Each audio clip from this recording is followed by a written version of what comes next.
पूर्णमदः पूर्णमिदं पूर्णात् पूर्णमुदच्यते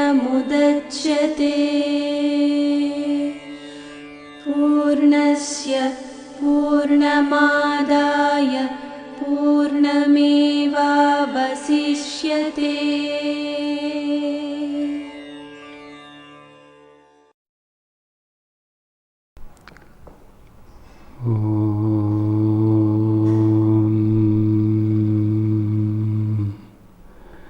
व्यासाय विष्णुरूपाय व्यासरूपाय विष्णवे नमो वै ब्रह्मनिधये वासिष्ठाय नमो नमः। नमो नमः नमो नमः। శ్రీమద్ భగవద్గీత 12వ అధ్యాయంలో తండ్రి చెప్పినటువంటి 5 మెట్లు గురించి మనం అవగాహన చేసుకున్నాం.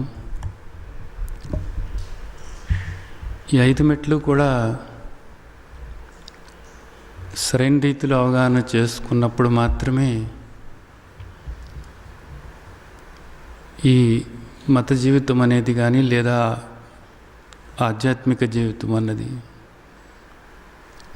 రిలీజియన్ అండ్ స్పిరిచువాలిటీ అంటారు కదా, ఈ రెండు కూడా సరైన రీతిలో మనం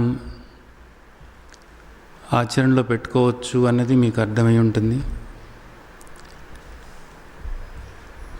ఇక్కడ 1వ మెట్టు, 2వ మెట్టు, 3, 4 ఈ 4 మెట్లని కూడా 5వ మెట్టు మీదకి వెళ్ళటానికి ఉపయోగపడాలి. ఇవి 5వ మెట్టు మీదకి చేరిన తర్వాత కూడా ఈ 4 మెట్లని కూడా ఎప్పటికప్పుడే సమన్వయం చేసుకుంటూ వెళ్ళాలి. అలాగే ఈ మెట్లు లోక శ్రేయస్సు కోసం మీరు ఉపయోగపడేలాగా చేయాలి అనేటటువంటిది కూడా అవగాహన చేసుకున్నాము. ఇప్పుడు ఈరోజు 12వ అధ్యాయంలో 2వ భాగం అవగాహన చేసుకోవటానికి మనం ప్రయత్నం చేద్దాం. శ్రీమద్ భగవద్గీత మనం చూసినట్లయితే ఇప్పటివరకు మనం మాట్లాడుకున్నటువంటి 12 శ్లోకాలు కూడా భక్తి యోగంలో 12వ అధ్యాయంలో మొదటి భాగము. ఇక్కడ నుంచి 13 శ్లోకం నుంచి ఈ 19వ శ్లోకం వరకు కూడా ఇవన్నీ కూడా 2వ భాగం అని చెప్పవచ్చు. ఏమిటి ఇక్కడ 13వ శ్లోకం నుండి ఏం చెప్తున్నారు అంటే, 5వ మెట్టు మీదకి వచ్చినటువంటి వాళ్ళు అంటే జ్ఞాని ఏ విధంగా ఉంటాడు అనేటటువంటిది ఇక్కడ చెప్తున్నారు. మనకు ఈ విషయం తండ్రి శ్రీమద్ భగవద్గీత 2వ అధ్యాయం సాంఖ్యయోగంలోనే చెప్పడం జరిగింది. అక్కడ ఒక రకంగా చెప్పారు, ఇక్కడ దాన్ని ఇంకో రకంగా కూడా మనకు చెప్పబోతున్నారు. మీకు గుర్తుండి ఉంటుంది, సాంఖ్యయోగం మనం మాట్లాడుకున్నప్పుడు స్థితప్రజ్ఞ లక్షణాలు, స్థితప్రజ్ఞుడు ఏ విధంగా ఉంటాడు అనేటటువంటిది అక్కడ అర్జునుడు అడిగినటువంటి ప్రశ్నకు తండ్రి స్థితప్రజ్ఞ లక్షణాల గురించి మనకు తెలియజేశారు. అలాగే ఇక్కడ కూడా భక్తి యోగంలో ఈ 5 మెట్ల గురించి కూడా మనకు తెలియజేసి 5వ మెట్టు మీదకి వచ్చినటువంటి ఆ వ్యక్తి స్థితప్రజ్ఞుడు, ఆ జ్ఞాని ఏ విధంగా ఉంటాడు అనేటటువంటిది మనకు ఇక్కడ ఈ శ్లోకాల్లో మనకు తెలియచేస్తున్నారన్నమాట. అయితే ఇక్కడ మనం గుర్తుంచుకోవాల్సిన విషయం ఏంటంటే, ఈ లక్షణాలు మనకు చెప్తున్నప్పుడు అక్కడ స్థితప్రజ్ఞ లక్షణాలు కానీ, ఇక్కడ జ్ఞాని అని ఈ లక్షణాలు కానీ, ఈ లక్షణాలు మనకు చెప్తున్నప్పుడు ఎదట వాళ్ళలో ఈ లక్షణాలు ఉన్నాయా లేవా అని చూడటం కాదు చేయాల్సింది. ఇది గుర్తుంచుకోవాల్సినటువంటి విషయం. వీళ్ళందరూ భగవద్గీత వింటున్నారు, సత్సంగాలు వింటున్నారు, భగవద్గీత ఆరాధన చేస్తున్నారు.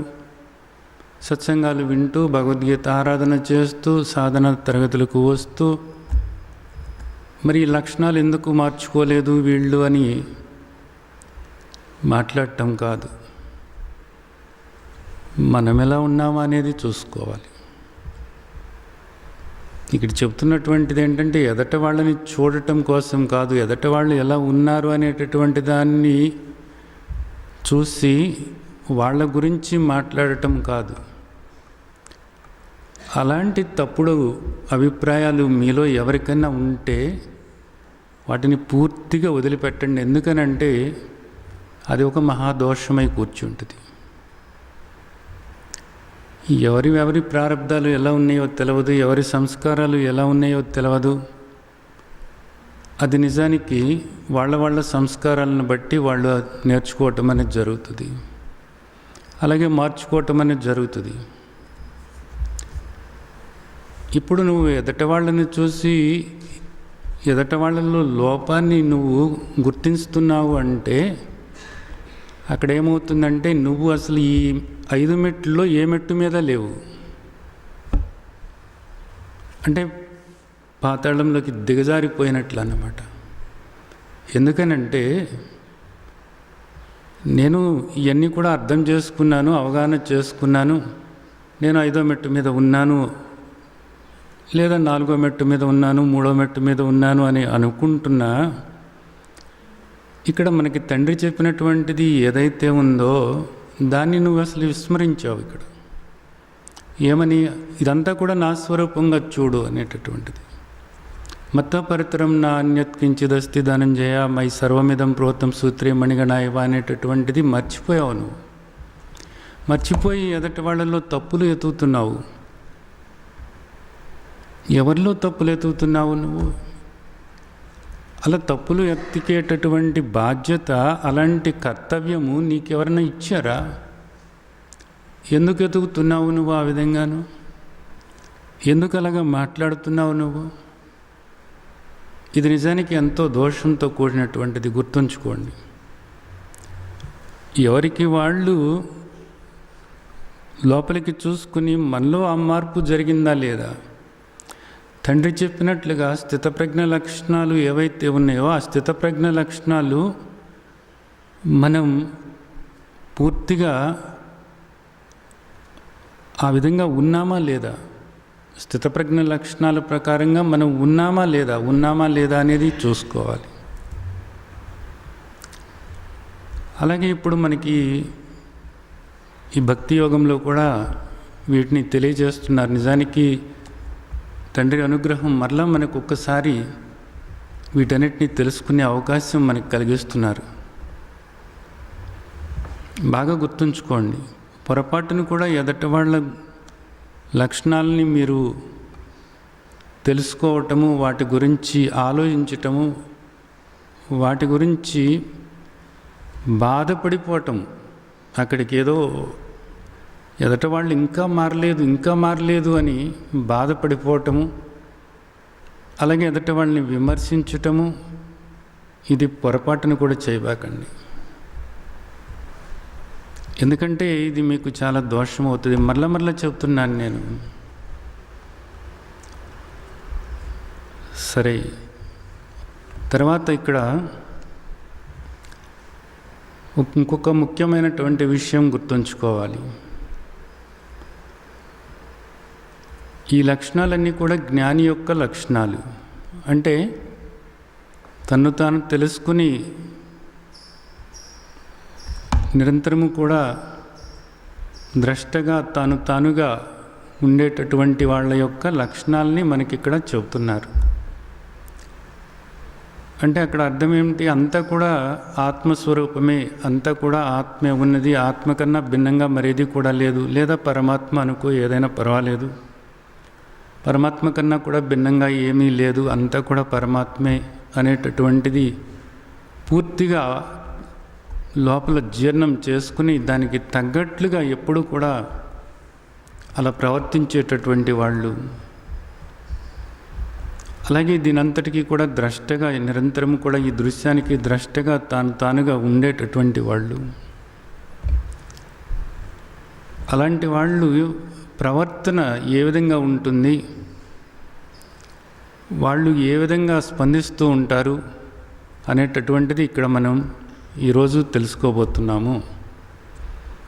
అయితే ఇక్కడ ఒకటి గుర్తుంచుకోవాల్సింది ఏంటంటే, దేహం వచ్చిన తరువాత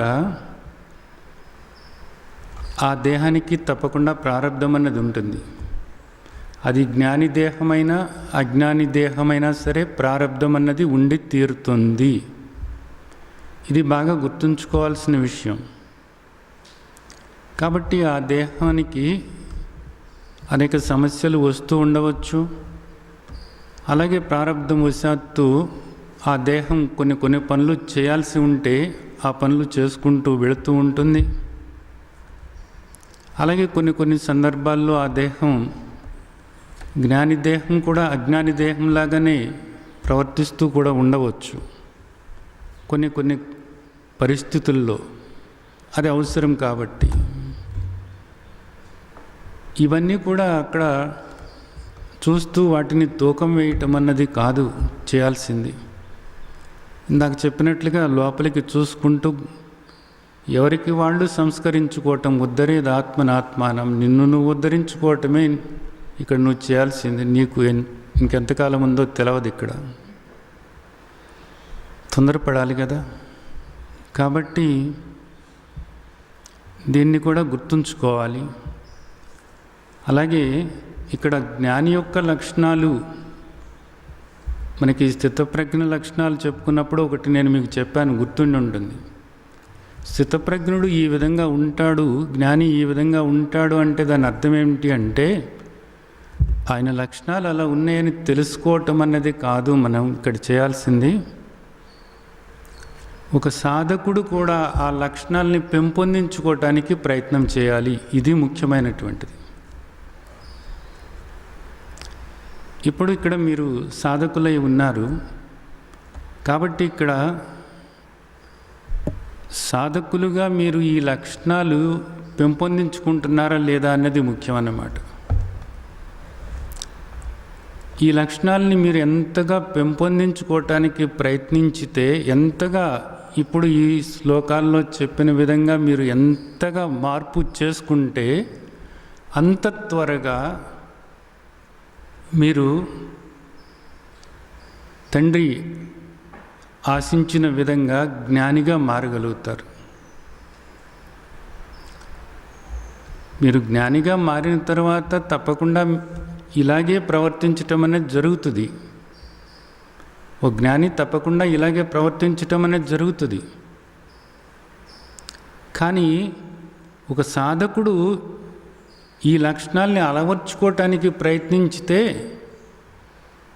త్వరగా ఈ జ్ఞానం అనేది స్థిరపరచుకోవటానికి కుదురుతుంది. స్థితప్రజ్ఞుడిగా త్వరగా మారటానికి కుదురుతుంది. ఇది బాగా గుర్తుంచుకోవాలి. కాబట్టి ఇక్కడ మనకు చెప్పబోయేటటువంటి ఈ లక్షణాలు ఏవైతే ఉన్నాయో, ఈ లక్షణాలన్నిటినీ కూడా ఆచరణలోకి పెట్టుకోవటానికి నిరంతరము కూడా ప్రయత్నం చేస్తూ ఉండాలన్నమాట. మీరు 5వ మెట్టు మీద స్థిరపడితే తప్పకుండా ఇంకప్పుడు మీ దృష్టి ఇలాగే ఉంటుంది. ఈ శ్లోకాల్లో ఏదైతే చెప్తున్నారో అలాగే మీ ప్రవర్తన ఉంటుంది. మీ ఆలోచనలు, మీ మాటలు, మీ చేతలు ఇలాగే ఉంటాయి. కానీ ఇప్పుడు మాత్రం ప్రయత్నం చేయాలి. ప్రయత్నం చేసుకుంటూ వెళితే తప్ప మీరు ఆ మెట్టు మీద స్థిరపడలేరు. అందుకోసమని ఇక్కడ మనకి ఈ 2వ భాగం భక్తి యోగం, ఈ 2వ భాగంలో ఈ విషయాలన్నీ కూడా చెప్తున్నారు. ఇది బాగా అవగాహన చేసుకోండి. ఇది తర్వాత మనం చూసినట్లయితే ఇంకా 13వ శ్లోకం దగ్గర నుంచి ఈరోజు కొన్ని శ్లోకాలు అవగాహన చేసుకోవడానికి మనం ప్రయత్నం చేద్దాం. అద్వేష్ట సర్వభూతానాం మైత్ర కరుణ ఏవశ నిర్మమో నిరహంకార సమదుఃఖ సుఖక్షమీ. ఇవన్నీ కూడా జ్ఞాని లక్షణాలే. కానీ ఇప్పుడు సాధకులుగా వీటిని అవగాహన చేసుకొని ఈ లక్షణాలని పెంపొందించుకోవటానికి ఒక సాధకుడు ఏ విధంగా వీటిని అవగాహన చేసుకోవాలో, ఏ విధంగా వీటిని స్థిరపరచుకోవాలో అందుకు కావలసిన అవగాహన ఇక్కడ మనం ఏర్పరచుకుందాం. ముందు చెప్పింది అద్వేష్ట సర్వభూతానాం. మొదలు పెట్టటమే అద్వేష్ట అన్నారు. ఇప్పుడు ఇక్కడ సాధకుడుగా అన్నప్పుడు ఏమనుకోవాలి అంటే, మీరు మనకి తండ్రి చెప్పినటువంటి 1వ మెట్టు, ఒక ఇష్టదేవతను ఆరాధిస్తూ ఆ ఇష్టదేవత నాకు ఏది ప్రసాదిస్తే అది ఆయన ప్రసాదంగా భావిస్తాను నేను, అది ఆయన అనుగ్రహం అంతే. అంటే అక్కడ కర్మఫల త్యాగం అనేటటువంటిది ఉంది. అక్కడ ఏది వచ్చినప్పటికీ కూడా నా ముందున్న పని నేను చేసుకువెళ్తాను. నాకు ఒక కోరిక కూడా ఉంది, ఆ కోరిక నెరవేరాలని నా ముందున్న పని నేను చేసుకుంటూ వెళతాను. అయితే నాకు ఏది వస్తే అది నా ఇష్టదైవమైనటువంటి ఆ పరమాత్మ నాకు ఇది కావాలి కాబట్టే నాకు దీన్ని ప్రసాదించారు. నాకు ఇంతవరకే నేను పొందాల్సి ఉంది కాబట్టి నాకు ఇంతవరకే నాకు ప్రసాదించారు. 2వ మెట్టు మీద అంతా కూడా ఆయన బిడ్డలే కాబట్టి, అందరూ కూడా ఆయన బిడ్డలే కాబట్టి, అంతా కూడా ఆయన స్వరూపమే కాబట్టి ఆయన ఆ తండ్రికి సేవ చేయటం అనేటటువంటిది, ఈ లోకానికి సేవ చేస్తే ఆ తండ్రికి సేవ చేసినట్లే అనే భావనతో నిష్కామ కర్మ, లోకమంతా కూడా సుఖంగా శాంతిగా ఉండాలి అనేటటువంటి భావన చేసుకుంటూ అందరి హృదయాల్లోనూ కూడా ఆ తండ్రి ఉన్నారు అన్న భావన ఏర్పరచుకుని నిష్కామ కర్మ చేయటం అనేటటువంటిది అక్కడ 2వ మెట్టు. 3వ మెట్టు మీదకి వచ్చేటప్పటికి ఉపాసన. నిరంతరము కూడా ఇష్టదైవాన్ని నా హృదయంలోనే ఉన్నారు అని ధ్యానిస్తూ ఉండటం అన్నమాట. అలాగే 4వ మెట్టు వచ్చి అనేక రూప భగవంతుడు. ఏకరూప భగవంతుడు 3వ మెట్టు అయితే అనేక రూప భగవంతుడు, అంటే ఈ విశ్వమంతా కూడా ఆయన స్వరూపమే అని ఆ విధంగా భావన చేస్తూ పరమాత్మే అంతా కూడా, విశ్వమంతా పరమాత్మే, పరమాత్మకు భిన్నంగా ఏమీ లేదు అని ఆ దృష్టి ఏర్పరచుకొని దానికి తగినట్లుగా ప్రవర్తిస్తూ ఉండటం. ఇవి కదా మనం ఏర్పరచుకున్నాము. ఇప్పుడు మీరు ఆలోచించండి, అంతా కూడా పరమాత్మే అయినప్పుడు మీరు ఇక్కడ ఎవరిని ద్వేషిస్తారు? మీరు 5వ మెట్టు మీదకి వెళ్ళాలి. 5వ మెట్టు మీదకి వెళ్ళటం అంటే ఏంటి? నిరాకార ధ్యానం. నిరాకార ధ్యానం ఏ విధంగా చేయాలి? నిరాకార పరమాత్మను, నిర్గుణ పరమాత్మను ఎక్కడ తెలుసుకోవాలి? ఇందుగలడందు లేడను సందేహము వలదు, ఎందెందు వెతికి చూసిన అందందే కలడు. ఆకారంతో అయితే ఇదంతా కూడా మీకు కనపడుతుంది. ఈ కనపడేదాన్ని ఆధారం చేసుకుని అంతా కూడా పరమాత్మే అనేది ఆ విధంగా అనుకుంటున్నారు. కానీ నిర్గుణ పరమాత్మను ధ్యానించాలి అనుకున్నప్పుడు ఆయన అవ్యక్తము, అచింత్యము, ఈ ఇంద్రియాలకు గోచరమయ్యేవాడు కాదు, నీ మనసుతో ఊహించటానికి వీలు కాదు. మరి అలాంటప్పుడు ఎలాగా అంటే ఆయన ఈ దృశ్యం కాదు, మరి ఎవరు? కేవలము ద్రష్ట. ఎక్కడ ఉన్నారు ఆ ద్రష్ట? నీ దేహంలోనే గమనిస్తూ ఉన్నటువంటి ఆ గమనిక రూపంలోనే ఉన్నారు. కాబట్టి ఇప్పుడు నీవు అంతర్ముఖుడవై ఆ గమనిక అనేటటువంటి దాన్ని పెంచుకోవాలి అన్నది మనం ఇంతకుముందు మాట్లాడుకున్నాం. ఆ విధంగా నువ్వు చేయాలి అని అనుకున్నప్పుడు అంతా కూడా మళ్ళీ ఆయన స్వరూపమే కదా. ఇదంతా కూడా దేని పట్ల కూడా రాగద్వేషాలు లేకుండా నీవు ఉన్నప్పుడు మాత్రమే ఇది సాధ్యమవుతుంది. ఇక్కడ ఈ గోచరమయ్యేటటువంటిది ఏదైతే ఉందో, ఈ వ్యక్తమయ్యేది ఏదైతే ఉందో, దీని పట్ల నువ్వు రాగద్వేషాలు ఏర్పరచుకుంటూ ఇక్కడ ద్వేషిస్తూ, మనుషులను ద్వేషిస్తూ ఉన్నప్పుడు, వాళ్ళలో తప్పులు ఎతుకుతూ ఉన్నప్పుడు నీవుగా ఉండలేవు. 5వ మెట్టు మీదకి నువ్వు చేరలేవు. నీకు తెలిసి ఉండవచ్చు, కానీ ద్రష్టగా నువ్వు ఉండలేవు. ఆత్మస్వరూపంగా నిన్ను నీవు తెలుసుకోలేవు. ఒకవేళ తెలుసుకున్నా దీని పట్ల నీకు రాగద్వేషాలు ఉన్నట్లయితే, ఈ కనపడేదాని పట్ల రాగద్వేషాలు ఉన్నట్లయితే నీవు అక్కడ స్థిరపడలేవు, స్థితప్రజ్ఞుడు కాలేవు. అందుకని చెప్పేసి తండ్రి ఏమంటున్నారంటే అద్వేష్ట సర్వభూతానాం. ఇక్కడ ఎవరి పట్ల దేని పట్ల కూడా ద్వేషం ఏర్పరచుకోబాక. ఎందుకనంటే మత్త పరతరం నా అన్యత్ కించిదస్తి ధనంజయ మై సర్వమిదం ప్రోతం సూత్రే మణిగణ ఇవని చెప్పాను కదా నేను. ఎవరి పట్ల ద్వేషం ఏర్పరచుకుంటావు? వీటన్నిటికీ కూడా మూలం నేనే అయి ఉన్నాను, వీటన్నిటికీ ఆధారం నేనే అయి ఉన్నాను. కాబట్టి ఇదంతా చూస్తున్నప్పుడు నన్ను గుర్తు చేసుకోవటానికి అనేది నీకు నేను చెప్పాను కదా. రూపం రూపం ప్రతిరూపం భవోవా తదస్య రూపం ప్రతిచక్షణాయ. ఇవన్నీ కూడా ఇన్ని రూపాలతో నేను ఎందుకు కనపడుతున్నాను అంటే నా యొక్క యథార్థమైన స్వరూపాన్ని నువ్వు తెలుసుకోవటానికే. తత్వతః అనేది మనకు తండ్రి చెప్పినప్పుడు ఇక్కడ నువ్వు ద్వేషం ఏర్పరచుకుంటే కుదరదు. కాబట్టి ఖచ్చితంగా అద్వేష్ట అన్నదాన్ని నువ్వు ఆచరణలోకి తీసుకోవాలి. మరి ఇప్పుడు మీరు ఒక మాట అడగొచ్చు, ఇక్కడ కొంతమంది దుర్మార్గులు ఉన్నారు, చాలామంది ఇతరులను బాధ పెట్టేవాళ్ళు ఉన్నారు. అలాంటి వాళ్ళని చూసినప్పుడు కొంచెం కోపం వస్తుంది, ద్వేషం కలుగుతుంది వాళ్ళ మీద. ఇలాంటప్పుడు ఏం చేయాలి అనేటటువంటిది, ఏం చేయాలి అంటే అలాంటి వాళ్ళని దూరంగా పెట్టు అనేటటువంటిది మనకు శాస్త్రం చెప్తుంది. ఇప్పుడు ఇది ఎలాగా? ఒక ఉదాహరణ మీకు ఎన్నోసార్లు నేను చెప్పాను.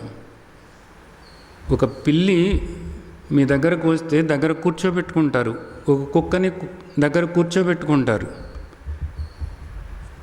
కానీ ఒక పులి మీకు కనపడితే మీరే దానికి దూరంగా వెళ్ళిపోతారు. ఎందుకని? దాని స్వభావాన్ని బట్టి మీరు ఎంత దూరంలో ఉండాలో అంత దూరంలో ఉంటారు. ఇక్కడ కుక్క స్వభావము, పిల్లి స్వభావాన్ని బట్టి మీరు దగ్గరగా అవి వచ్చినా కానీ వాటిని దగ్గర తీసుకుంటారు. వాటికి ఏదైనా కాస్త ఒక బిస్కెట్టో కాస్త అన్నమో ఏదో పెడతారు. అలా అని పులికి మీరు దూరంగా ఉన్నారు, అలా దూరంగా వెళ్ళిపోయారు అంటే దాని అర్థం ఏమిటి? పులిని మీరు ద్వేషిస్తున్నట్లా? కానీ కాదు. పులిని చూడటానికి మీరు ఇష్టపడుతున్నారు, పులిని చూడటానికి ఇష్టపడుతున్నారు, పులిని మీరు ప్రేమిస్తున్నారు. ఇష్టం అంటే ప్రేమే కదా. పులి పట్ల మీకు ఏం ద్వేషం లేదు, కానీ దూరంగా ఉంచుతున్నారు. ఇక్కడ ఏంటంటే నిజానికి ఇది ఉపేక్ష అంటారు. మీకు గుర్తుండి ఉంటాయి శుభవాసనలు. ఇక్కడ ఈ శ్లోకాల్లో ప్రత్యేకించి 13, 14 శ్లోకాల్లో శుభవాసనల గురించి చెప్తున్నారు. మైత్రి, ముదిత, కరుణ, ఉపేక్ష. మైత్రి, ముదిత, కరుణ, నాలుగవది ఉపేక్ష. ఇలాంటి వాళ్ళని ఉపేక్షించండి, వాళ్ళని అట్లా దూరంగా ఉంచండి. బయట దూరంగా ఉంచండి, లోపల మాత్రం వాళ్ళ పట్ల ద్వేషం లేకుండా ప్రేమగా లోకా సమస్త సుఖినో భవంతు, వాళ్ళు కూడా సుఖంగా శాంతిగా ఉండాలి. ఇది మాత్రం ఎప్పుడూ కూడా మీరు దృష్టిలో పెట్టుకోవాలి. అలా కానప్పుడు ఏమవుతుందంటే ఈ ద్వేషం అన్నది ఎక్కడ ఉంది? లోపల ఉంది. ఈ లోపల ఈ మాలిన్యం ఇలాగే ఉన్నప్పుడు మీరు లోపల ఉన్నటువంటి తండ్రిని ఏ విధంగా తెలుసుకోగలుగుతారు? లోపల ఉన్నటువంటి ఆత్మస్వరూపాన్ని ఏ విధంగా గుర్తించగలుగుతారు?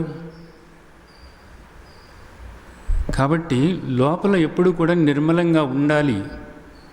నిర్మలంగా ఉండాలి అన్నప్పుడు మీరు ఎవరి పట్ల కూడా ద్వేషం లేకుండా ఉండాలి.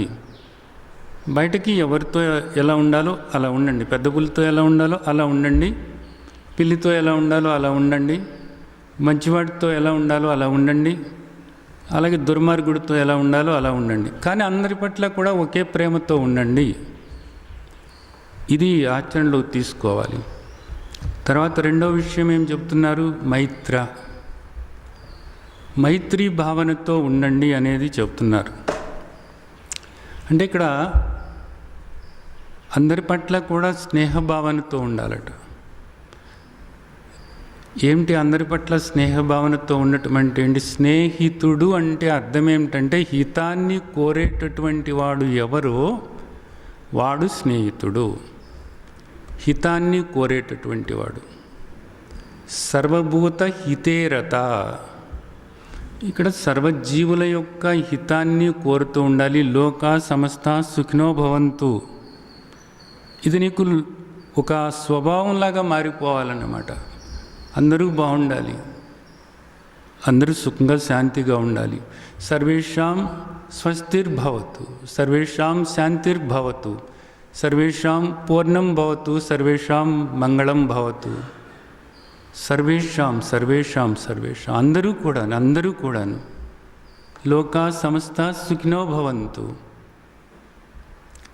ఈ భావన ఎప్పుడు కూడా మీకు లోపల కదలాడుతూ ఉండాలి. మీ స్వభావం ఇలాగ మారాలన్నమాట.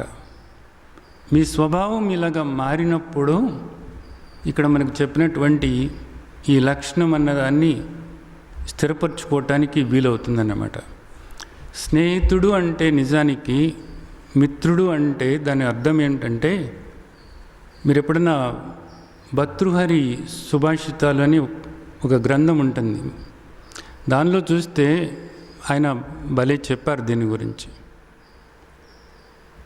స్నేహితుడు అంటే నిన్ను పాపంలో పడకుండా కాపాడేటటువంటి వాడు స్నేహితుడు అని మొట్టమొదటిది చెప్పారు ఆయన. నిన్ను పాపంలో పడకుండానన్నమాట. నిన్ను అసలు పాప కోపంలో పడేసేటటువంటి వాళ్ళు కాదు. అలాగే ఎప్పుడు కూడా నీ హితాన్ని కోరేటటువంటి వాడు. రెండవది, నీ హితాన్ని కోరేటటువంటి వాడు, నీ మేలు కోరేటటువంటి వాడు స్నేహితుడు. అలాగే నీలో ఉన్నటువంటి ఏవైనా దుర్గుణాలు ఉన్నట్లయితే, నీవేమైనా తప్పులు చేస్తున్నట్లయితే నీ తప్పుల గురించి నీకు తెలియచేసేవాడు. అది అందరిలోనూ కాదు, నీ తప్పులను నీకు తెలియచేసేటటువంటి వాడు అన్నమాట. నీకు బాధ కలగకుండా నీ తప్పుల్ని నీకు తెలియచేసేటటువంటి వాడు. అలాగే నీకు ఆప్తుడై ఉండాలి. ఆప్తుడు అంటే ఏంటి? ఆపదలలో ఉన్నప్పుడు, నువ్వు ఇబ్బందులలో ఉన్నప్పుడు, నువ్వు సమస్యలలో ఉన్నప్పుడు నీవు కోరకుండానే నీకు సహాయపడేటటువంటి వాడు మిత్రుడట. అలాగే నీకు పూర్తిగా ఈ పాపాలని పోగొట్టి నీవు జ్ఞాన మార్గంలో నడవటానికి నీకు సహాయపడేటటువంటి వాడు. ఈ విధంగా భర్తృహరి ఒక స్నేహితుడు గురించి ఈ విధంగా ఉండాలి అనేటటువంటిది చెప్పారు ఆయన, మహాజ్ఞాని. ఇక్కడ వచ్చి మనం స్నేహం అనగానే అందరి పట్ల కూడా స్నేహభావన ఏర్పరచుకోవాలి. శత్రుభావన లేకుండా ఉండటం, అలాగే సర్వభూత హితేరత. మరి వాళ్ళు అలా చేశారు కదా, నాకు హాని తలపెట్టారు కదా, నాకు నష్టాన్ని కలిగించారు కదా, వాళ్ళంత దుర్మార్గులు లేరు, వాళ్ళంత దుష్టులు లేరు, వాళ్ళని నేను ఎప్పుడూ అసహించుకుంటూనే ఉంటాను, వాళ్ళు నాకు శత్రువులే అని ఇక్కడ లోకమంతా కూడా అలాగే ఉంటుంది. నీవు లోకమంతా అలా ఉంటే అలాగే ఉంటాను అంటే నీ ఇష్టం అది. కానీ ఇప్పుడు నువ్వు సాధకుడవై ఉన్నావు, నీవు 5వ మెట్టు మీద స్థిరపడాలని అనుకుంటున్నావు, తండ్రి చెప్పినట్లుగా ఉండాలని అనుకుంటున్నావు. గుర్తుంచుకో,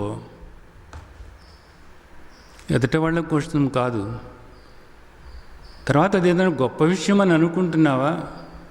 వాళ్ళు వాళ్ళ స్వభావాల ప్రకారంగా ఆ విధంగా మాట్లాడి ఉండవచ్చు, అలాంటి పనులు చేసి ఉండవచ్చు. అక్కడ బాహ్యంగా నీవు ఏది చేయాలో అది చెయ్యి. అక్కడ ఏదైనా ఒక సమస్య ఉంటే బాహ్యంగా ఎలా పరిష్కరించుకోవాలో అలా పరిష్కరించుకో. లోపల మాత్రం నీవు వాళ్ళని ద్వేషించటం అనేటటువంటిది కానీ, వాళ్ళ పట్ల పగతో ఉండటం అనేటటువంటిది కానీ, వాళ్ళని అసహించుకోవటం అనేటటువంటిది కానీ, ఇలాంటివి నువ్వు చేస్తూ ఉన్నట్లయితే నువ్వు ఒక విషయాన్ని లోపల పెంచుకుంటూ పెంచుకుంటూ పెంచుకుంటూ పోతున్నావు. ద్వేషం అంటేనే విషం అసలు. దాంతోపాటు పగ, ప్రతీకారము, శత్రుత్వము, ఇవన్నీ కూడా భయంకరమైనటువంటివి.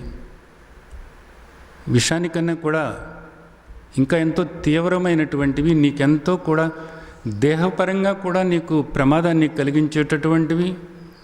అలాగే మనసులో ఎప్పుడూ కూడా అశాంతి పెరిగిపోయేలాగా చేసేటటువంటివి ఇవన్నీ కూడాను. కాబట్టి ఎప్పుడూ కూడా నీవు ఇతరుల పట్ల ద్వేషం కానీ, కోపం కానీ, శత్రుత్వం కానీ, పగ కానీ ఇలాంటివి ఏవి కూడా లేకుండా ఉన్నప్పుడు మాత్రమే నీవు 5వ మెట్టు మీద స్థిరపడగలుగుతావు. ఎందుకని ఇవన్నీ లోపల ఉన్నట్లయితే ఏమవుతుంది?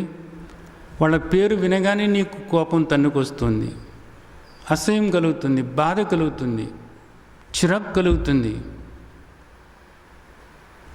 ఎక్కడ ఇదంతా జరుగుతుంది? మనసులో. నీవు ఎక్కడ ఇప్పుడు నిరాకార నిర్గుణ పరమాత్మను దర్శించాలనుకున్నావు? లోపల.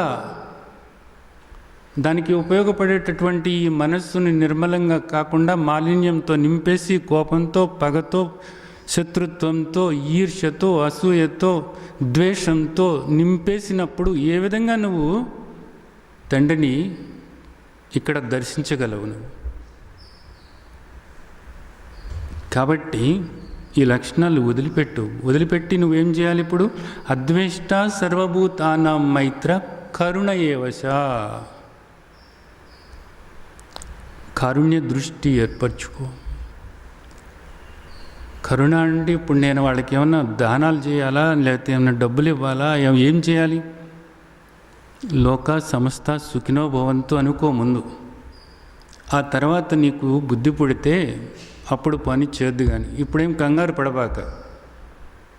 వాళ్ళకి ఏదో చేసేయటం వల్ల నాదంతా పోతుంది అనేటటువంటిది ఇప్పుడు నీకు ఉంటే బాధపడద్దు. నీదంతా నువ్వే దాచిపెట్టుకో.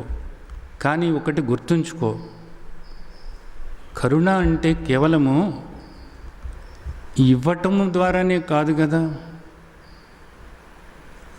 ఆ కరుణ అనేటటువంటిది వాళ్ళ పట్ల నీకు ఆ భావన ఉన్నట్లయితే, ఆ సానుభూతి ఉన్నట్లయితే, దుఃఖంతో ఉన్నటువంటి వాళ్ళని నువ్వు చూసినప్పుడు నీకు ఆ సానుభూతి ఏర్పడినట్లయితే, సహా అనుభూతి ఏర్పడినట్లయితే,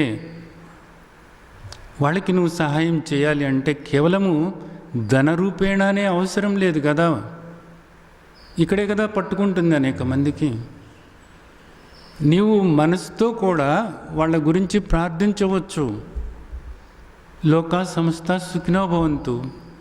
అలాగే తండ్రిని కూడా నువ్వు ప్రార్థించవచ్చు. తండ్రి, వీళ్ళు ఇంత బాధపడుతున్నారు తండ్రి, వాళ్లకు శాంతిని ప్రసాదించు తండ్రి అని చెప్పేసి నువ్వు తండ్రిని ప్రార్థించవచ్చు. అలాగే వాళ్ళ దగ్గరకు వెళ్ళి నువ్వు మాట ద్వారా వాళ్లకు శాంతి కలిగేలాగా చేయవచ్చు. ఇవి చెయ్యి. ఇవి చేసిన తర్వాత అప్పుడు నీకు ఏదైనా వీలైతే వస్తు రూపేణ ధన రూపేణ వాళ్లకు సహాయం చేయవచ్చు. కాబట్టి అలాంటి దీనులు ఎవరున్నారో, అలాగా బాధపడుతున్నటువంటి వాళ్ళు ఎవరైతే ఉన్నారో వాళ్ళ దుఃఖం నువ్వు చూసినప్పుడు నీ నుండి కరుణ అనేటటువంటిది బయటకు ఒక సువాసనలాగా రావాలి అనేటటువంటిది ఇక్కడ మనకు తండ్రి చెబుతున్నటువంటి విషయం. అలాంటి వాళ్ళను చూసినప్పుడు నీ నుండి ఈ కరుణ అనేటటువంటిది బయటకు ఆ విధంగా వ్యక్తం అవ్వాలి, బయటకు రావాలి. అది ఎదుటి వాళ్లకు శాంతిని కలిగించాలి. ఎదుటి వాళ్ళు సేద తీరేలాగా నీ కరుణ అనేటటువంటిది ఉపయోగపడాలి అక్కడ. తర్వాత నిర్మమో నిరహంకార. నిర్మమో మమకారం. మమకారం అనేటటువంటిది అహంకారంతో పాటే మమకారం వస్తుంది. ఎప్పుడైతే నేను దేహము అనుకున్నానో అప్పుడు నేను ఈ దేహము ఇదంతా కూడా నాది, అంటే ఈ దేహానికి సంబంధమైంది. అహంకారము మమకారము. నా దాని పట్ల నాకు ఎంతో అపేక్ష, నాది ఎప్పుడు బాగుండాలి అనేది, నాది ఇంకా పెరగాలి అనేటటువంటిది, ఇంకా పోగేసుకోవాలి అనేటటువంటిది ఇదంతా కూడా ఉంటుంది. ఇక్కడ ఏమంటున్నారు? నిర్మమో నిరహంకార. అహంకారం అనేటటువంటిది పోయిందా నీకు? అహంకారము అంటే నేను ఈ దేహము అనేటటువంటిది పోయిందా లేదా? ఎందుకనంటే తండ్రి 2వ అధ్యాయంలోనే చెప్పారు కదా, అంతవంత ఇమే దేహ నిత్యస్యోక్త శరీరిణ అనాశినో అప్రమేయస్య తస్మాత్ యుద్ధస్వ భారతాని. అప్పటి నుంచి ఇప్పుడు దాకా ఇన్ని శ్లోకాలు విన్నావు కదా, పోగొట్టుకున్నావా? నేను దేహం కాదు, నేను ఆత్మస్వరూపం అనేటటువంటిది నువ్వు ఏర్పరచుకున్నావా లేదా? ఏర్పరచుకోకపోతే ఇప్పుడైనా సరే అహంకారాన్ని పెంచేటటువంటి ఆలోచనలు, అహంకారాన్ని పెంచేటటువంటి మాటలు, అహంకారాన్ని పెంచేటటువంటి చేతలు ఏవైతే ఉన్నాయో వాటిని పూర్తిగా వదిలిపెట్టి నీ స్థాయికి తగ్గట్లుగా ఆత్మస్వరూపము నువ్వు అనే దాన్ని స్థిరపరచుకోవటానికి, ఆత్మగా నీవు స్థిరపడటానికి, ద్రష్టగా గమనికగా నువ్వు స్థిరపడటానికి దానికి తగ్గట్లుగా ఆలోచన చేయి, దానికి తగ్గట్లుగా మాట్లాడు, దానికి తగ్గట్లుగా పనులు చేయాలి. అవి వ్యక్తం అవుతున్నప్పుడు అంటే ఈ త్రికరణాల ద్వారా మనస్సు, వాక్కు, అలాగే దేహము, వీటి ద్వారా వ్యక్తం అవుతున్నప్పుడు త్రికరణ శుద్ధిగా నువ్వు ఈ దేహం అలా చేస్తే అప్పుడు నువ్వు ఆత్మగా స్థిరపడటానికి, స్థితప్రజ్ఞుడిగా ఉండటానికి వీలవుతుంది. కాబట్టి దానికి తగ్గట్లుగా ఉండాలి.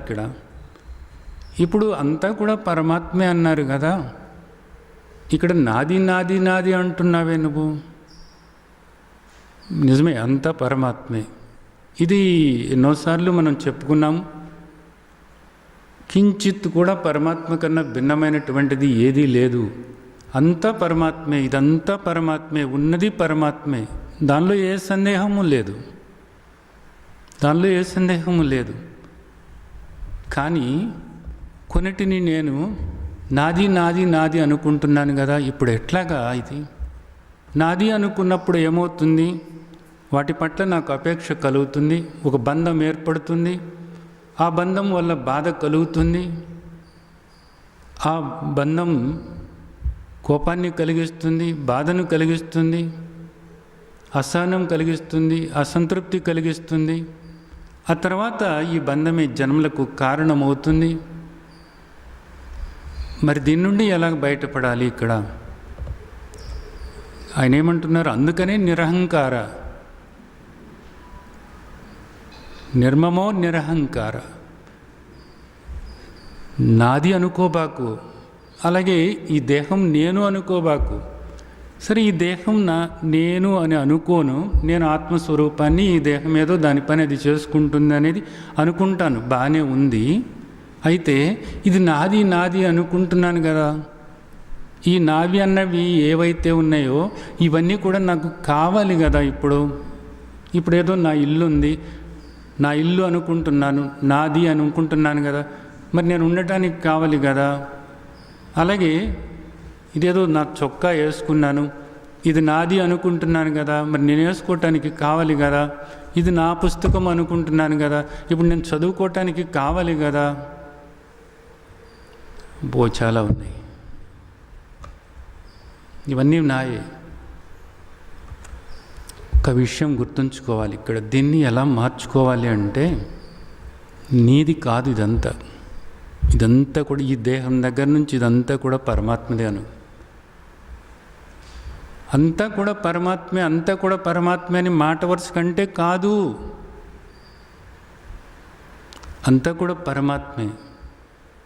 ఇదంతా కూడా పరమాత్మదే, అంతా కూడా పరమాత్మే, ఇదంతా కూడా పరమాత్మదే, పరమాత్మ యొక్క శక్తి. ఇదంతా పదార్థం అంతా కూడా, నువ్వు చూసేదంతా కూడా, ఈ దృశ్యం అంతా కూడా పరమాత్మ యొక్క శక్తి. ఇదంతా కూడా పదార్థం అనబడుతుంది. మరి ఇదంతా కూడా పరమాత్మదే కదా, పరమాత్మదే. నీ మనస్సు దీనికి ఒప్పుకుంటుందా లేదా గట్టిగా ఆలోచించు. ఇది ఒప్పించాలి కంతే. నీవు ఈ విషయాన్ని నువ్వు ఒప్పించి తీరాలి. ఒప్పించి తీరితే అప్పుడు అంతా కూడా పరమాత్మదే. పరమాత్మ నాకు ఇదంతా కూడా వాడుకోవటానికి ఇచ్చారు. ఈ దేహం కూడా నిజానికి ఈ పంచభూతాలతో కూడినటువంటిది. ఈ పంచభూతాలతో కూడినటువంటి ఈ దేహం నిజానికి నాకు ఇచ్చారు. ఎందుకు ఇచ్చారు? ఇది వాడుకోవటానికి ఇచ్చారు. ఈ మనస్సు, ఈ దేహము, ఇవన్నీ కూడా ఎందుకు ఇచ్చారు? నేను వాడుకోవటానికి ఇచ్చారు. జీవుడనైనటువంటి నేను వాడుకోవటానికి ఇచ్చారు. అలాగే ఇవన్నీ కూడా నేను వాడుకోవటానికి ఇచ్చారు. కాబట్టి వీటిని వాడుకుంటున్నప్పుడల్లా కూడా నాకు ఒక కృతజ్ఞతా భావన కావాలి. కృతజ్ఞతలు తండ్రి, కృతజ్ఞతలు తండ్రి.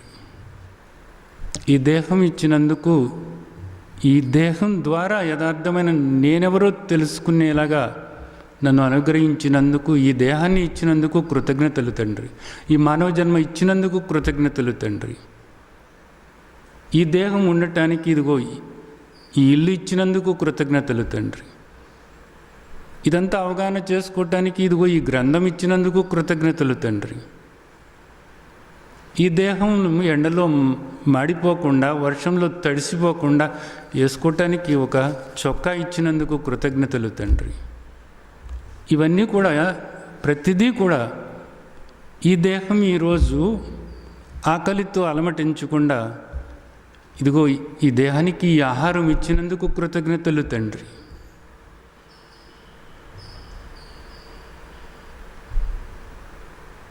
ప్రతిదీ కూడా ఇది పరమాత్మది, ఇది పరమాత్మది, ఇది పరమాత్మది. కృతజ్ఞతలు తండ్రి, కృతజ్ఞతలు తండ్రి, కృతజ్ఞతలు తండ్రి. మీరు ఒక పాత సత్సంగం విని ఉంటారు, కృతజ్ఞతే ప్రార్థన. కృతజ్ఞతలు తండ్రి, ఈరోజు నాకు ఏది అవసరమో దీన్ని ప్రసాదిస్తున్నందుకు కృతజ్ఞతలు తండ్రి, కృతజ్ఞతలు తండ్రి. ఇది దుఃఖము అనుకోవటం లేదు, ఇది సుఖము అనుకోవటం లేదు తండ్రి. ఈరోజు నాకు ఏది కావాలో దాన్ని ప్రసాదిస్తున్నందుకు కృతజ్ఞతలు తండ్రి, కృతజ్ఞతలు తండ్రి. ఇక్కడ నాది అంటూ ఏమీ లేదు తండ్రి, అంతా కూడా నీదే. కాబట్టి కృతజ్ఞతలు తండ్రి, కృతజ్ఞతలు తండ్రి. ఇది ఎలాంటిదంటే, ఇక్కడ తండ్రి అన్నీ కూడా ఏర్పాటు చేశారు నీకు. ఇప్పుడు సర్వీస్ అపార్ట్మెంట్స్ అంటారు. ఎక్కడికన్నా వెళ్ళినప్పుడు ఏంటంటే వాళ్ళు అద్దెకిస్తారన్నమాట. ఆ ఇల్లు ఆ ఇంట్లో అన్ని వస్తువులు ఉంటాయి అన్నమాట. అక్కడ స్టవ్ ఉంటుంది, తర్వాత గ్యాస్ బండ ఉంటుంది, అలాగే కుర్చీలు, మంచాలు, ఫ్రిడ్జ్ మొత్తం అన్నీ ఉంటాయి అన్నమాట. మనం వెళ్ళి 4 రోజుల పాటు అక్కడ ఉండి ఆ ఊర్లో మనం ఏదైనా పనులు చూసుకొని వచ్చేయచ్చు అన్నమాట. మనం ఏమీ కూడా అక్కడికి తీసుకెళ్లాల్సిన అవసరం లేదు. ఆ ఇంటి యజమాని ఎవరైతే ఉన్నారో వాళ్ళు అక్కడ అన్ని ఏర్పాట్లు కూడా చేసి పెట్టారన్నమాట. చక్కగా చేసి పెట్టారు అన్నీ కూడా. మనం వెళ్ళి వాటిని ఉపయోగించుకొని కృతజ్ఞతలండి అని చెప్పేసి వాళ్ళకి చెప్పి రావచ్చు. బయటాటికంటే డబ్బులు కట్టాలి, కానీ తండ్రికి మనం ఏం కట్టవసరం లేదు. కృతజ్ఞత అనేటటువంటిది ఒక్కటి చెల్లిస్తే చాలు. సర్వీస్ అపార్ట్మెంట్ మనం తీసుకున్నామనుకోండి, అప్పుడు మనం ఆయనకి డబ్బులు కట్టాలి. ఆ ఇంటి యజమాని ఎవరైతే ఉన్నారో వాళ్ళకి డబ్బులు కట్టేసి, మంచిదండి మాకు అన్ని ఏర్పాట్లు చేశారు, మీ కృతజ్ఞతలని కూడా చెప్పొస్తాం కదా మనం. అలాగే ఇక్కడ మనకి తండ్రికి మనం ఏమీ చెప్పవసరం లేదు, ఏమీ ఇవ్వవసరం లేదు. ఒక్క కృతజ్ఞత భావనతో ఉంటే చాలు. నిజానికి ఇక్కడ మనం అనుభవిస్తున్నటువంటిది ప్రతిదీ కూడా నాది నాది నాది అనుకుంటున్నాం. నీది ఏమిటి? ఇక్కడ ఏముంది?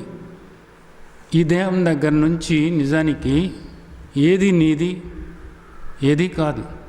నీదైతే నీతో పాటు వస్తుంది, ఏమొస్తుంది? ఏమి రావటం లేదు ఇక్కడ. నీదైతే నీతో పాటు వస్తుంది, నీది కాదు కాబట్టి ఏది నీతో రావటం లేదు. దీన్ని ఆచరణలోకి తీసుకుంటే ఇక్కడ ఈ శ్లోకంలో మనకి తండ్రి చెప్పినటువంటివి మనకు వర్తిస్తూ ఉంటాయి. నెమ్మదిగా నెమ్మదిగా ఇవి అలవాటైపోతే, ఈ విధానం అనేటటువంటిది మనకు అలవాటైపోతే స్థితప్రజ్ఞులుగా ఉండటానికి వీలవుతుందన్నమాట. తర్వాత సమదుఃఖ సుఖక్షమీ. సమదుఃఖ సుఖ, సుఖ దుఃఖాలు అనేటటువంటివి, సుఖ దుఃఖాలు అనేటటువంటివి జ్ఞానికి అజ్ఞానికి కూడా సమమే. ప్రారబ్ధం ఉంటుంది కాబట్టి ప్రారబ్ధాన్ని బట్టి ఆ దేహాలు సుఖమో దుఃఖమో అనుభవించాలి, జ్ఞాని అయినా సరే అజ్ఞాని అయినా సరే. చలి ఆ దేహానికి చలి వస్తుంది, ఎండ ఆ దేహానికి వేడి పుట్టిస్తూనే ఉంటుంది, వేడిగానే ఉంటుంది. జ్ఞాని అయినప్పటికీ అంతే, అజ్ఞాని అయినప్పటికీ కూడా అంతే. అయితే ఈ సుఖదుఖాలు వచ్చినప్పుడు జ్ఞాని ఏ విధంగా ఉంటాడు, అజ్ఞాని ఏ విధంగా ఉంటాడు అనేటటువంటిది. జ్ఞాని ఏ విధంగా ఉంటాడు? జ్ఞానికి తెలుసు. ఏది తెలుసు? ఆగమ అపాయినో అనిత్య తాం స్థితిక్షస్వ భారత. మాత్ర స్పర్శాస్తు కౌంతేయ శీతోష్ణ సుఖదుఃఖదా.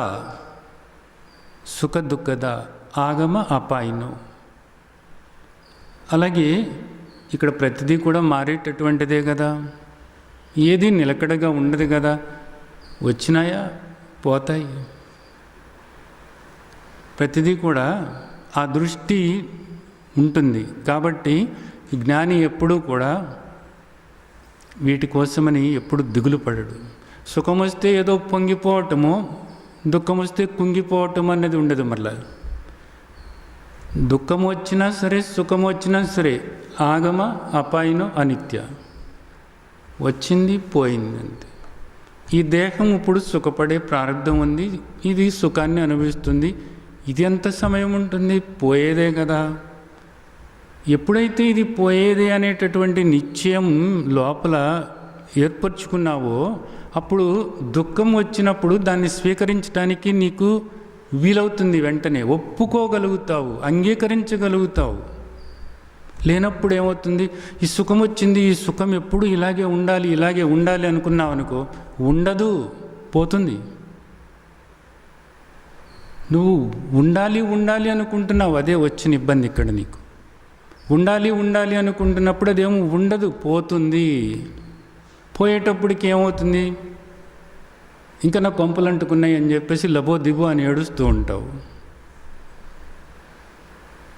నువ్వు అనుకున్నది వస్తేనేమో పొంగిపోయి ఒక్కోసారి గుండెపోటు వచ్చి చచ్చిపోతావు.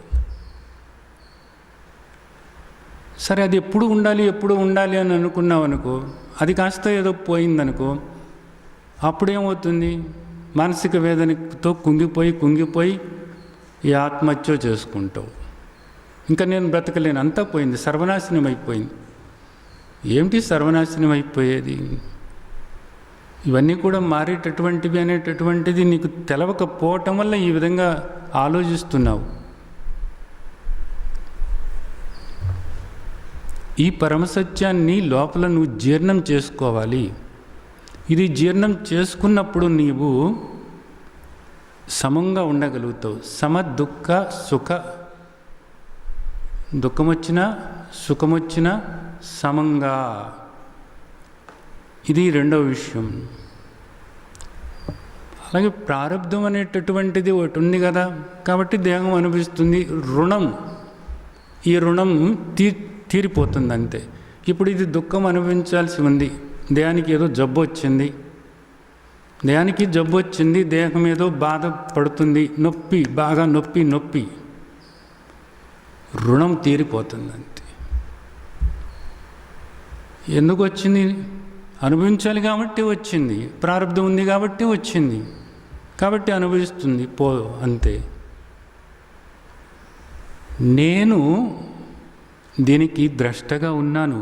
నీకు జ్ఞానం ఉంది కదా, నీవు ఆత్మస్వరూపానివి కదా, వీటన్నిటినీ కూడా గమనించేవాడివి కదా, ఈ సుఖదుఖాలను గమనించేవాడివి కదా నువ్వు. అలాగే ఈ రాకపోకలు ఏవైతే ఉన్నాయో ఆగమ అపాయినో వీటిని గమనించేవాడివి కదా. ఇదంతా కూడా అనిత్యము అనేటటువంటి దాన్ని నువ్వు గమనించేవాడివి కదా, నీవు ద్రష్టవు కదా. ఇవన్నీ కూడా నీకు దృశ్యాలే కదా. కాబట్టి ఇదంతా దృశ్యము, ఇదంతా మారేది అంతే. ఈ దృశ్యమంతా కూడా నశించేటటువంటిదే. కాబట్టి ఆగమ అపాయినో అనిత్య. అలాగే రెండవది, ఈ ప్రారబ్ధం అనేది ఒకటి ఉంది కాబట్టి ఇది అనుభవిస్తుంది అంతే. అలాగే మూడవది జ్ఞానం. ఇదంతా కూడా దృశ్యమే, దృశ్యం నశించేటటువంటిది. నాకు ఏ బాధ లేదు, ఏ భయము లేదు. నేను అసలు దుఃఖపడేవాడినే కాదు. నాను శోషితుమరహసి, గుర్తుకొస్తుంది కదా తండ్రి చెప్పిన మాట. నేను దుఃఖపడేవాడిని కాదు, అలాని నేనేదో సుఖపడి పొంగిపోయేవాడిని కాదు. నేనెప్పుడూ ఒకేలాగా ఉండేటటువంటి వాడిని. ఈ వచ్చిపోయేటటువంటి సుఖ దుఃఖాలకు నేనెప్పుడు కూడా సాక్షిగానే ఉండేటటువంటి వాడిని. ఈ మూడు విషయాలు కూడా లోపల స్థిరపడి ఆ విధంగా ప్రవర్తించటం, ఆ విధంగా ఆచరణలోకి తీసుకోవటం జరిగితే మీరు స్థితప్రజ్ఞులుగా స్థిరపడటానికి వీలవుతుంది. తర్వాత క్షమాగుణం ఏర్పరచుకోమన్నారు. ఈ క్షమించటము అంటే ఇక్కడ అర్థం ఏమిటంటే ఓర్పుగా ఉండటం అన్నమాట. ఓర్పుగా ఉండటం, పొంగిపోవటము కుంగిపోవటము అనేటటువంటిది కాదు. అలాగే ఏదో పొంగిపోయి ఏ జబ్బులో తెచ్చుకోవటమో, కుంగిపోయి జబ్బులు తెచ్చుకోవటమో కాదు. ఇక్కడ ఏ విధంగా ఉండాలంటే ప్రారంధం వల్ల ఏది రావాలో అది వస్తూ ఉంటుంది. ఏదైనప్పటికీ కూడా నాకేదో నష్టం వచ్చింది అంటే ఎదటి వాళ్ళ వల్ల వచ్చింది అనేటటువంటి ఆలోచన చేయటం అనేది కాదు. నేను చేసినటువంటి కర్మ వల్లనే నేను ఇప్పుడు ఈ ఫలాన్ని అనుభవించాల్సి వస్తుంది. నేను చేసినటువంటి కర్మ ఏదైతే ఉందో అది ఇప్పుడు కావచ్చు, లేదా అంతకుముందు ఎప్పుడో కావచ్చు, లేదా పూర్వజన్మల్లో కావచ్చు. ఆయా కర్మల యొక్క ఫలాలే ఇప్పుడు అనుభవించాల్సి వస్తుంది. ఈ నష్టం ఎదట వాళ్ళ వల్ల కాదు. నా ప్రారంధం నా బుద్ధిని ప్రేరేపించి ఇదిగో ఈ పనిలో దూరేలాగా చేసింది. ఈ పనిలో దూరటం వల్లనే ఇదిగో ఇతనితో జతకట్టు ఇతనితో పార్ట్నర్షిప్ అని చెప్పేసి నా బుద్ధి నన్ను ఆ విధంగా ప్రేరేపించింది. అందుకని కలిసినప్పుడు ఇదిగో ఈ నష్టం వచ్చింది. ఇప్పుడు ఎందుకు అతన్ని తిట్టుకోవటం ఎందుకు? నా కర్మ ఇలా ఉంది కదా. ఇది అర్థం చేసుకోవాలి. నీవు అనుభవించేటటువంటి వాటికి ఎదటి వాళ్ళని ఎప్పుడూ కూడా బాధ్యుల్ని చేయకూడదు. బాగా గుర్తుంచుకోవాల్సిన విషయం. నీవు ఇప్పుడు ఎదటి వాళ్ళని తిడుతున్నావు అంటే, ఎదటి వాళ్ళని విమర్శిస్తున్నావు అంటే, ఎదటి వాళ్ళని బాధ్యుల్ని చేస్తున్నావు అంటే మరలా ఇంకో తప్పు చేస్తున్నావు. అంతా కూడా ఆత్మస్వరూపులే, అందరూ కూడా పరమాత్మ స్వరూపులే అనేటటువంటి దాన్ని మర్చిపోయి నువ్వు తిడుతున్నావు. ఇక్కడ మరలా అహంకారాన్ని పెంచుకుంటున్నావు, భేదభావాన్ని పెంచుకుంటున్నావు, నువ్వు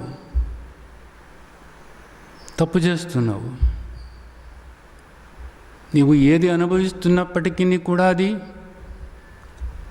నీ ప్రారంధం వల్లనే అనుభవిస్తున్నావు. గుర్తుంచుకోవాల్సినటువంటి విషయం.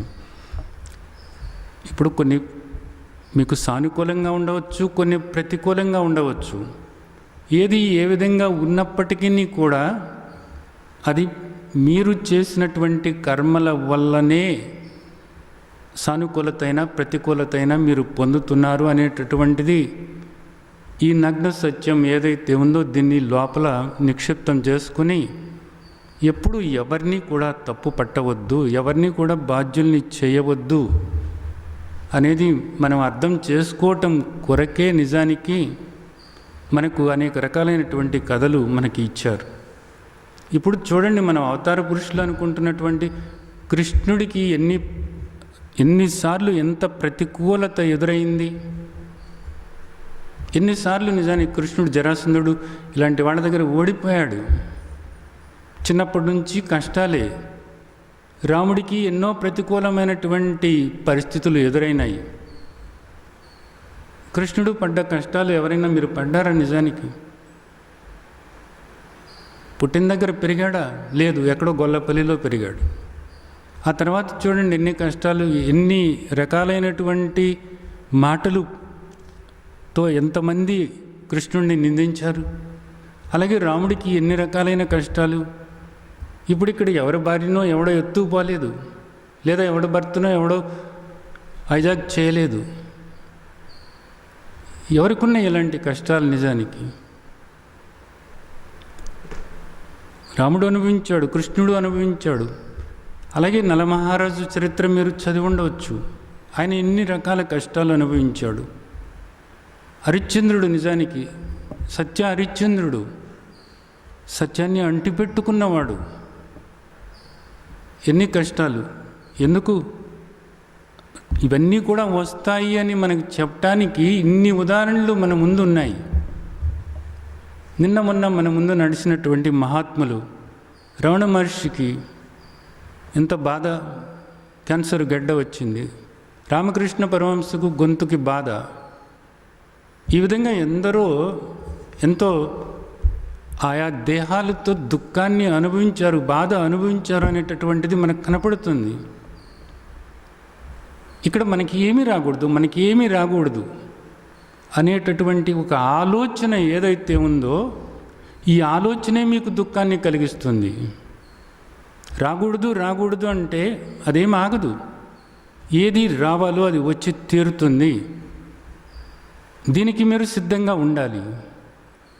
దీనికి మీరు సిద్ధంగా ఉన్నప్పుడు దాన్ని మీరు సమంగా తీసుకోగలుగుతారు. సుఖమైనా సరే దుఃఖమైనా సరే ఏది రావాలో అది వస్తుంది, తప్పకుండా వస్తుంది, అంతే. దాన్ని మీరు ఒప్పుకునేలాగా ఆ పరిపక్వత మీలో వస్తే అప్పుడు మీరు స్థితప్రజ్ఞులుగా ఉండగలుగుతారు. అంతేగాని ఏదో వచ్చిందని చెప్పేసి ఇక్కడ పిసుక్కుంటూ కూర్చుని దాని గురించి ఆలోచించుకుంటూ కూర్చుని వాళ్ళతో మాట్లాడుతూ వీళ్ళతో మాట్లాడుతూ అవే మాటలు మాట్లాడుతూ అవే ఆలోచనలు చేస్తూ నిజానికి బుర్ర బద్దలైపోయేలాగా చేసుకుని తర్వాత వేదన అనుభవించటం తప్ప ఏముంది నిజానికి? ఇక్కడ వచ్చేది రాక తప్పదు, పోయేది పోక తప్పదు.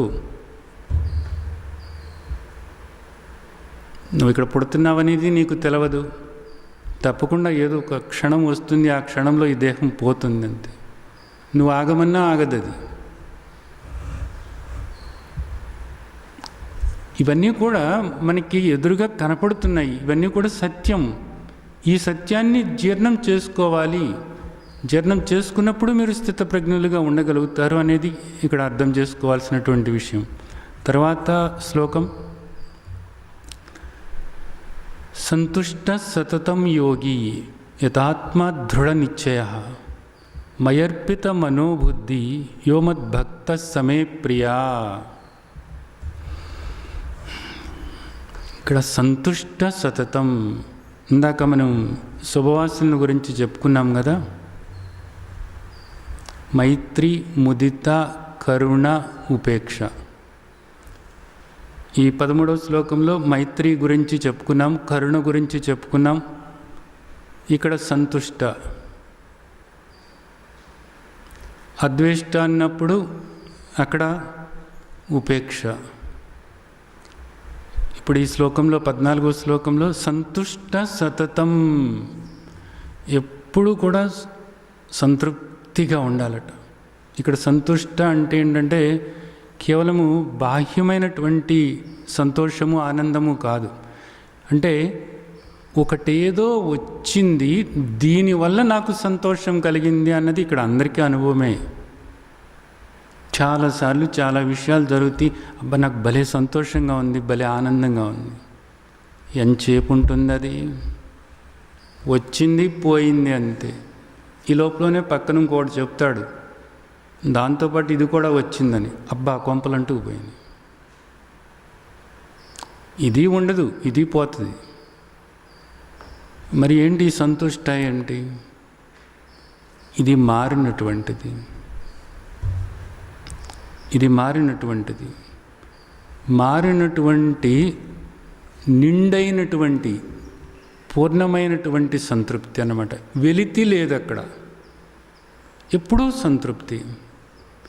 ఇది అలవాటు చేసుకోవాలి.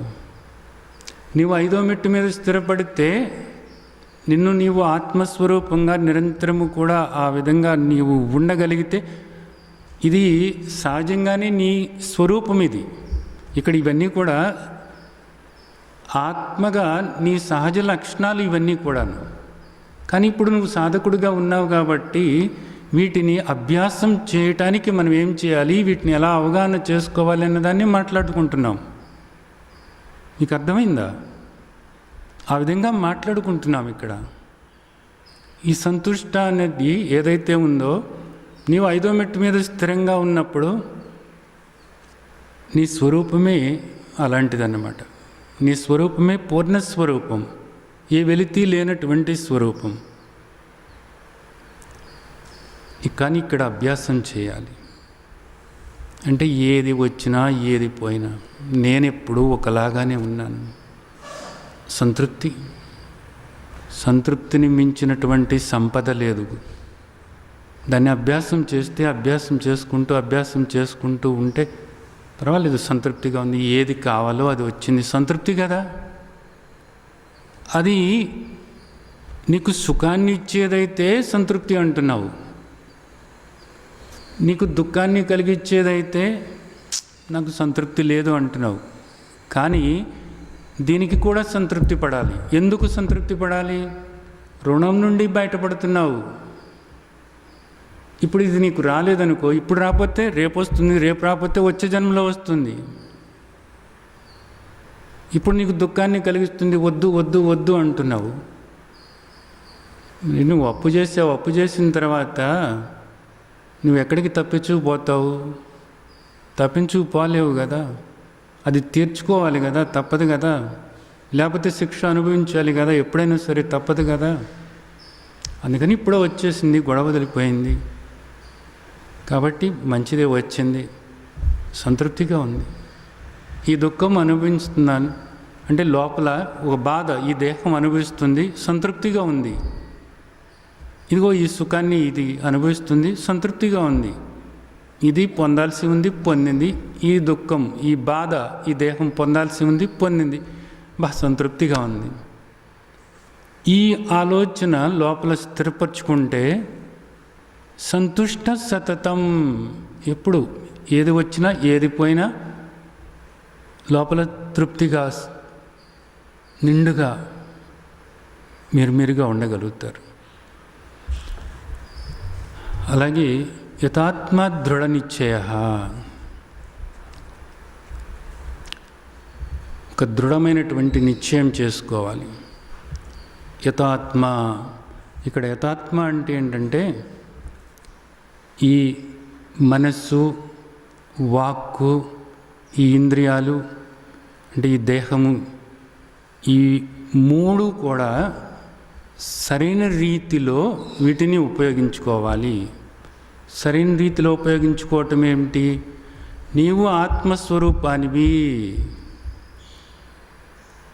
ఇప్పుడు పని నీకు ఆత్మస్వరూపంగా నీకు అనుభవం కలిగినా కలగకపోయినా నీ లక్ష్యం ఏమిటి? 5వ మెట్టు. 5వ మెట్టు మీద స్థిరపడాలని, స్థితప్రజ్ఞుడిగా నువ్వు ఉండాలని కదా. నువ్వు స్థితప్రజ్ఞుడిగా ఉండాలి అంటే ఈ త్రికరణాలని ఏ విధంగా ఉపయోగించుకోవాలో అలా ఉపయోగించుకో. అంటే నీవు ఆత్మస్వరూపమైనప్పుడు నీ స్థాయికి తగ్గట్లుగా వీటిని ఉపయోగించుకోవాలి. ఇప్పుడు చూడండి, కాస్త ధనవంతులు ఏదైనా కొనుక్కునేటప్పుడు మన స్థాయికి తగ్గట్లుగా ఉండాలి అంటారు. ఏదన్నా మాట్లాడేటప్పుడు కూడా స్థాయికి తగ్గట్లుగా మాట్లాడాలి, లేకపోతే ఏమవుతుంది, మన పరువు పోతుంది అంటారు. వాళ్ళు ఒక సంబంధం కలుపుకోవాలనుకుంటే అప్పుడు మన స్థాయికి తగ్గ సంబంధమేనా ఇది? కాదా? ఆ పిల్లాడు మన స్థాయికి సరిపోతాడా? సరిపోడా? ఒక్కొక్క పిల్లని కొనుక్కోవాలనుకున్నా కానీ ఇది మన స్థాయికి తగ్గట్లుగా లేదు. ఇది వీధి కుక్కలాగా ఉంది, తీసేయి. మన స్థాయికి తగ్గట్లుగా ఒక జాతి కుక్కను తెచ్చుకోవాలి. అది 2 లక్షలైనా 3 లక్షలైనా ఇబ్బంది ఏం లేదు. మన స్థాయికి తగ్గట్లుగా నగలు ఉండాలి, మన స్థాయికి తగ్గట్లుగా బట్టలు కట్టుకోవాలి, మన స్థాయికి తగ్గట్లుగా బూట్లు వేసుకోవాలి, మన స్థాయికి తగ్గట్లుగా వాచి పెట్టుకోవాలి. అన్నీ స్థాయి స్థాయి స్థాయి. ఇదంతా దేనికి సంబంధమైన స్థాయి? దేహానికి సంబంధమైన స్థాయి, అహంకారానికి సంబంధమైన స్థాయి. నువ్వు దేహం కాదు, నువ్వు ఆత్మవు, సాక్షాత్తు పరమాత్మవు. చెప్పారు కదా, అహమాత్మ కూడా కేశ సర్వభూతాశే స్థిత. నేను ఆత్మను అని చెప్పారు కదా, నువ్వు ఆత్మవు అని చెప్పారు కదా. పరమాత్మేతి చాప్యుక్తో దేహేస్మిన్ పురుష పర అని చెప్పారు కదా. అలాంటి నీవు ద్రష్టగా ఈ దేహంలో ఉంటే సాక్షాత్తు పరమాత్మ అంశమైనటువంటి, లేదా పరమాత్మ బిడ్డవు అనుకో, లేదా పరమాత్మే నీవు. నిజానికి పరమాత్మే నీవు అనుకోవటం అన్నది నీకు ఇప్పుడు సాధకుడిగా కష్టమైతే, పరమాత్మ యొక్క అంశ అయినటువంటి ఆత్మస్వరూపమైనటువంటి నేను ఈ దేహంలో ఉంటే నా స్థాయికి తగ్గట్లుగా ఈ ఆలోచనలు ఉండాలి, నా స్థాయికి తగ్గట్లుగా ఈ మాటలు ఉండాలి, నా స్థాయికి తగ్గట్లుగా ఈ దేహం ప్రవర్తించాలి అనుకోవాలి కదా. మరి అరే, అహంకారంతో కూడి ఒక దేహమే అలా అనుకుంటున్నప్పుడు ఆత్మస్వరూపమైనటువంటి నీవు ఈ దేహంలో ఉన్నప్పుడు ఈ దేహం నీ స్థాయికి తగ్గట్లుగా లేకపోతే ఎలాగా? నీ స్థాయికి తగ్గట్లుగా ఉండాలి అది. అంతేగాని లేకి ఆలోచనలు అంటారే, లేకి మాటలు, లేకి పనులు అంటారు. దిగజారిపోయేటటువంటి ఆలోచనలు, దిగజారిపోయిన మాటలు, అలాంటి పనులు చేయకూడదు. అంతే. నీ లక్షణాలు ఉన్నాయి, ఆత్మ లక్షణాలు ఉన్నాయి, నీకు తెలుసు. దానికి తగ్గట్లుగా ఆలోచించు, దానికి తగ్గట్లుగా మాట్లాడు. ఈ దేహం దానికి తగ్గట్లుగా ప్రవర్తించే విధంగా ఉండాలి, అంతే. అప్పుడు అందంగా ఉంటుంది. అప్పుడు నీవు ఈ దేహంలో ఉన్నదానికి నీ యొక్క వైభవం, నీ యొక్క చైతన్యము ఈ దేహం నుండి వ్యక్తమవుతుంది. నీ యొక్క ప్రేమ తత్వం దేహం నుండి వ్యక్తమవుతుంది, ఈ దేహం నుండి వ్యక్తమవుతుంది అప్పుడు. కాబట్టి యథాత్మ దృఢ నిశ్చయ, ఇది దృఢంగా నిశ్చయం చేసుకోవాలి, అంతే. దిగిపోకూడదు, ఎప్పుడు కూడా దిగిపోకూడదు. దానికి తగ్గట్లుగా ఆత్మస్వరూపమైనటువంటి నాకు తగ్గట్లుగా ఆలోచనలన్నీ కూడా ఉన్నతంగా ఉండాలి, మాటలన్నీ కూడా ఉన్నతంగా ఉండాలి, చేతలన్నీ కూడా ఉన్నతంగా ఉండాలి, అందరికీ ఉపయోగపడేలాగా ఉండాలి. సర్వభూత హితేరత.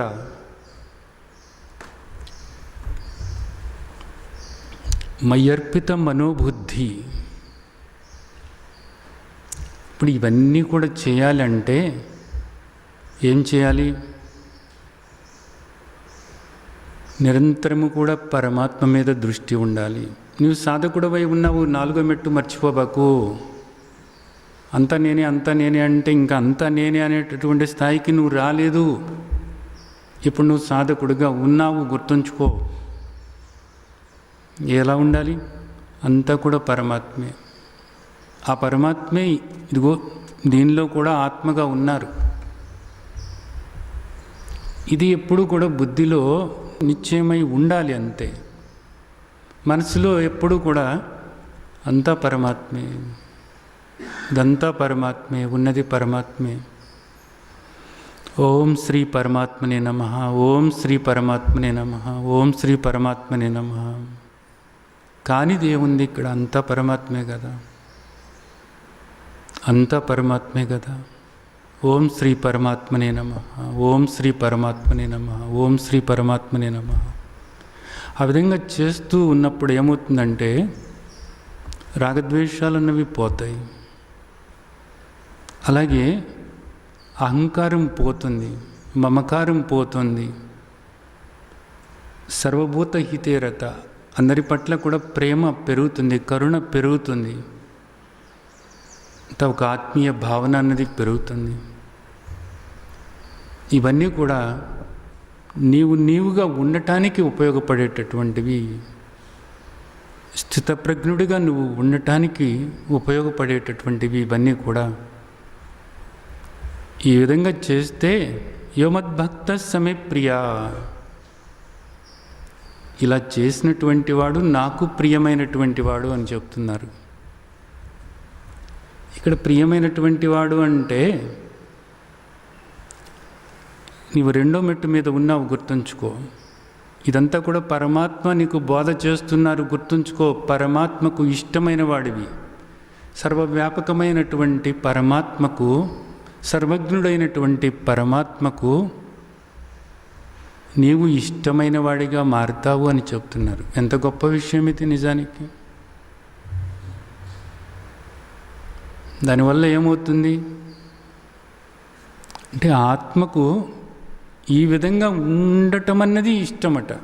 ఏమవుతుంది? ఆత్మకు ఆత్మస్వరూపంగా లోపల ఉన్నారు కదా ఆయన. లోపల ఉన్న తండ్రికి నువ్వు ఇలా ఉంటే, నీ మనస్సును ఇలా మార్చుకుంటే, నీ మాటలు ఇలా మార్చుకుంటే, నీ చేతలు ఇలా మార్చుకుంటే తండ్రికి ఇష్టం. అప్పుడు తండ్రిని నువ్వు తేలిగ్గా దర్శించగలుగుతావు. తండ్రి నేను ఒక్కటే అనేది నువ్వు తెలుసుకోగలుగుతావు. ద్రష్టగా నిరంతరము ఉండగలుగుతావు. అది ఇష్టం అంటే. ఇక్కడ ఈ సమన్వయం చేసుకోవాలి. పూర్తిగా 5వ మెట్టు మీద ఉన్నప్పుడు అది నిర్గుణ ఉపాసన. కానీ ఇక్కడ సాధకుడుగా అన్నప్పుడు 1, 2, 3, 4 మెట్లు ఏవైతే ఉన్నాయో ఆయా పరిస్థితులను బట్టి అక్కడ ఎలా వ్యవహరించాలో అలాగే వ్యవహరించుకుంటూ వెళ్ళాలి ఈ దేహం. నిరంతరము కూడా మయ్యర్పిత మనోబుద్ధి. బుద్ధిలో అంతా కూడా పరమాత్మే అనేటటువంటిది నిశ్చయం చేసుకుని పరమాత్మను ఆ విధంగా గుర్తు చేసుకుంటూ అంతా కూడా పరమాత్మే. ఓం శ్రీ పరమాత్మనే నమః. ఓం శ్రీ పరమాత్మనే నమః అనుకుంటూ నిరంతరము కూడా పరమాత్మను స్మరించుకుంటూ ఏ విధంగా ఇక్కడ మనల్ని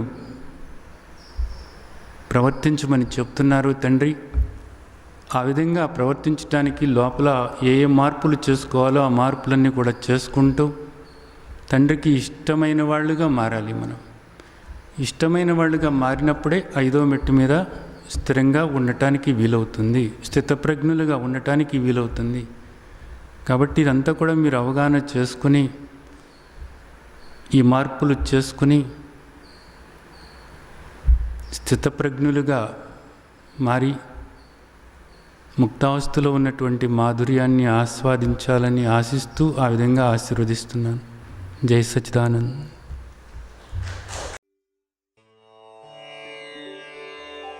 లోకా సమస్తా సుఖినో భవంతు.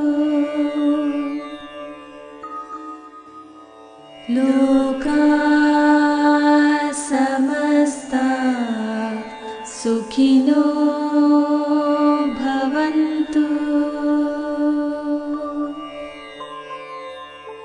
లోకా సమస్తా సుఖినో